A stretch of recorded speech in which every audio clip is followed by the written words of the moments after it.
नमस्कार मित्रांनो, महाराष्ट्र शासनाच्या मार्फत अधिकारी पदांची परमनंट अशी भरती केली जाणार आहे आणि यासाठी इच्छुक असलेल्या उमेदवारांकडून 11 जानेवारी 2025 पर्यंत ऑनलाईन पद्धतीने अर्ज मागवले जात आहे। मित्रांनो, जर तुमचं वय 18 ते 38 दरम्यान असेल तर तुम्ही या पदांसाठी अप्लाय करू शकणार आहे। 1,77,000 तुम्हाला या ठिकाणी पगार देखील दिला जाणार आहे। बाकी कोण अप्लाय करू शकतं, कसं अप्लाय करायचं, संपूर्ण माहिती आपण व्हिडिओमध्ये सविस्तरपणे पाहणार आहोत। यासाठी व्हिडिओला शेवटपर्यंत नक्की बघा। चॅनलवरती पहिल्यांदाच आला असाल तर चॅनलला सबस्क्राईब करा, बेल आयकॉनला प्रेस करा, कारण असेच महत्त्वपूर्ण व्हिडिओ मी नेहमी आपल्यासाठी घेऊन असतो। चला तर सुरू करू आजचा हा व्हिडिओ। नमस्कार मित्रांनो, महाराष्ट्र शासनाच्या नगर नियोजन व पायाभूत सुविधा क्षेत्रामध्ये अग्रगण्य असलेल्या सिडको महामंडळामध्ये करिअर करण्याची उत्तम संधी तुम्हाला मिळणार आहे। कारण सिडको मार्फत गट अ आणि गट ब वर्गातील पद ऑनलाईन पद्धतीने भरली जात आहे आणि याचसाठी इच्छुक आणि पात्र उमेदवारांकडून 12 डिसेंबर 2024 पासून 11 जानेवारी 2025 पर्यंत ऑनलाईन पद्धतीने अर्ज मागवले जात आहे। यामध्ये सहाय्यक विकास अधिकारी, क्षेत्राधिकारी सारखी पदांची भरती केली जाणार आहे, ज्यासाठी पगार देखील तुम्ही या ठिकाणी बघू शकता। जबरदस्त पगार तुम्हाला या पदांसाठी दिला जाणार आहे। मित्रांनो, कॅटेगरीनुसार वॅकन्सीचं डिस्ट्रीब्युशन तुम्ही प्रत्येक पदासाठी या ठिकाणी बघू शकणार आहे। यामध्ये सहाय्यक विकास अधिकाऱ्याची 24, क्षेत्राधिकारी पदाची 5 वॅकन्सीज या ऍडव्हर्टाइजमेंट मार्फत भरल्या जात आहे। 38 वर्षापर्यंत तुमचं वय असेल तर तुम्ही या पदांसाठी अप्लाय करू शकणार आहे। या व्यतिरिक्त मागासवर्गीय, दिव्यांग, खेळाडू, आर्थिकदृष्ट्या दुर्बल घटक आणि अनाथ उमेदवारांसाठी वयाची विशेष सूट देखील देण्यात आलेली आहे। सर्वप्रथम तुमचा 200 गुणांची ऑनलाईन परीक्षा ठिकाणी घेतली जाणार आहे। ऑब्जेक्टिव्ह टाईपची परीक्षा असणार आहे। यामध्ये सहाय्यक विकास अधिकारी या पदासाठी 5 वेगवेगळ्या सेक्शनवरती प्रश्न विचारले जाणार आहे। 100 प्रश्न 200 मार्कला या ठिकाणी विचारले जाणार आहे आणि ज्यासाठी 120 मिनिटाचा अवधी तुम्हाला दिला जाणार आहे। म्हणजे प्रत्येक प्रश्न 2 मार्कला या ठिकाणी विचारले जाणार आहे। इंग्रजी आणि मराठी माध्यमातून हे प्रश्न तुम्हाला विचारले जाणार आहे।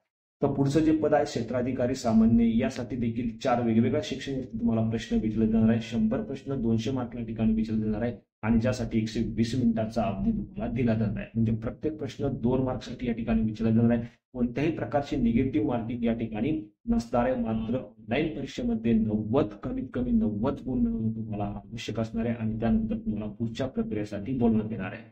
90 गुण 200 पैकी म्हणजे 45% मार्क तुम्हाला या ठिकाणी मिळवायचे आहेत। आता मित्रांनो, यामध्ये राखीव प्रवर्ग, माजी सैनिक, दिव्यांग माजी सैनिकांसाठी 1062, तर खुल्या प्रवर्गासाठी 1180 इतकं परीक्षा शुल्क तुम्हाला भरावं लागणार आहे। जर उमेदवारांना एकापेक्षा जास्त पदासाठी अर्ज करायचा असेल तर प्रत्येक पदासाठी तुम्हाला सेपरेट परीक्षा शुल्क या ठिकाणी भरणं अनिवार्य असणार आहे। परीक्षा शुल्क तुम्ही ऑनलाईन पद्धतीने देखील पे करू शकणार आहात।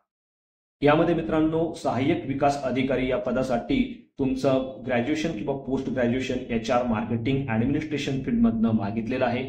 या व्यतिरिक्त जर तुमच्याकडे लॉची पदवी असेल तुम्हाला प्राधान्य देखील देण्यात येणार आहे। नसेल तरी देखील तुम्ही अप्लाय करू शकणार आहे। मात्र 5 वर्षाचा एक्सपिरियन्स तुमच्याकडे या ठिकाणी मागितलेला आहे। तर क्षेत्राधिकारी या पदासाठी कोणत्याही मान्यताप्राप्त विद्यापीठाची कोणत्याही शाखेची पदवी तुमच्याकडे असणं आवश्यक असणार आहे। 3 वर्षाचा एक्सपिरियन्स या पदासाठी मागितलेला आहे। लॉ बंद जर पदवी असेल तर उत्तमच तुम्हाला ठिकाणी प्राधान्य देण्यात येणार आहे। नसेल तर देखील तुम्ही अप्लाय करू शकणार आहे। आता निवडीचे निकष तुम्ही बघू शकता। कमीत कमी 45% म्हणजे 200 गुणांपैकी 90 मार्क मिळवून तुम्हाला आवश्यक असणार आहे आणि त्यानंतर तुम्हाला पुढच्या प्रक्रियेसाठी या ठिकाणी बोलवण्यात येणार आहे।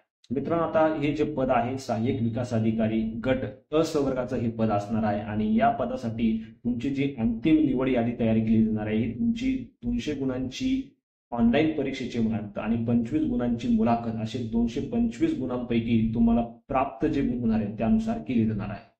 आता मित्रांनो, उमेदवारांसाठी काही महत्वपूर्ण सूचना दिलेल्या आहे। सर्वप्रथम तुम्हाला ही जे संकेतस्थळ दिलं आहे संकेतस्थळावरती येऊन 12 डिसेंबर 2024 पासून 11 जानेवारी 2025 पर्यंत अर्ज करणं आवश्यक असणार आहे। या संकेतस्थळाची लिंक मी आपल्या व्हिडिओच्या डिस्क्रिप्शन मध्ये देखील दिलेली आहे। मित्रांनो, अर्ज करताना संपूर्ण माहिती तुम्हाला अचूक भरायची आहे। त्यानंतर अर्ज करण्यापूर्वी तुम्हाला तुमची शैक्षणिक व्यावसायिक पात्रता तपासून घ्यायची आहे। तुम्ही पात्र असाल तर तुम्ही या ठिकाणी अर्ज करू शकणार आहे। अर्ज करताना तुम्हाला कोणत्याही प्रकारची अडचण आली तर दिलेल्या क्रमांकावर संपर्क साधू शकणार आहे। वेळोवेळी हे जे संकेतस्थळ आहे हे संकेतस्थळ तुम्हाला चेक करायचं आहे।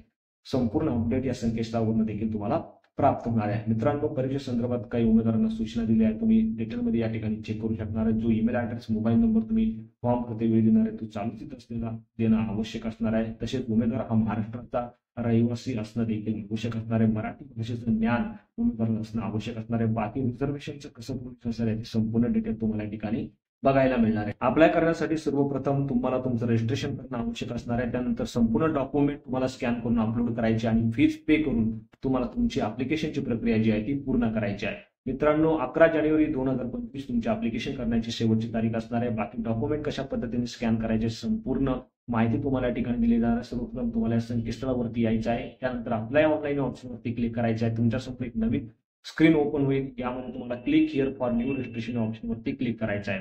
त्यानंतर मित्रांनो, तुम्हाला तुमचं नाव, कॉन्टॅक्ट डिटेल, ईमेल ऍड्रेस, संपूर्ण डिटेल भरायचे आहेत. ते भरल्यानंतर तुम्हाला एक ओरिजिनल रजिस्ट्रेशन नंबर आणि पासवर्ड तुमच्या मोबाईल नंबरवरती SMS द्वारे प्राप्त होईल. तो रजिस्ट्रेशन आयडी आणि पासवर्ड टाकून तुम्हाला लॉग इन करायचा आहे.